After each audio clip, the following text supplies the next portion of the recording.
શહેરમાં આગામી ગણેશોત્સવ વિસર્જનને લઈ તંત્રની તૈયારીઓ પૂરજોશમાં ચાલી રહી છે। શહેરના 6 ઝોનમાં 21 જેટલા કૃત્રિમ તળાવ બનાવાયા છે। અંદાજિત 2 કરોડથી વધુના ખર્ચે કૃત્રિમ તળાવ બનાવાશે અને કૃત્રિમ તળાવ પર રોડ રસ્તા પણ બનાવવામાં આવ્યા છે। શહેરના 6 ઝોનમાં 21 જેટલા કૃત્રિમ તળાવો બનાવવામાં આવ્યા છે। અંદાજિત 2 કરોડથી વધુના ખર્ચે કૃત્રિમ તળાવો બનાવવામાં આવ્યા છે। કૃત્રિમ તળાવ પર રોડ રસ્તા પણ બનાવવામાં આવ્યા છે અને રામજી મંદિર ઓવારા ખાતે કૃત્રિમ તળાવ બનાવ્યું છે।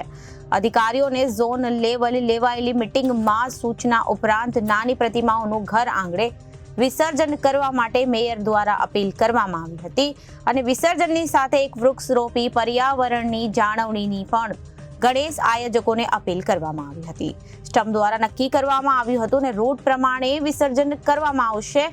શહેરમાં અંદાજિત 80,000ની સંખ્યામાં પ્રતિમાઓનું થશે વિસર્જન।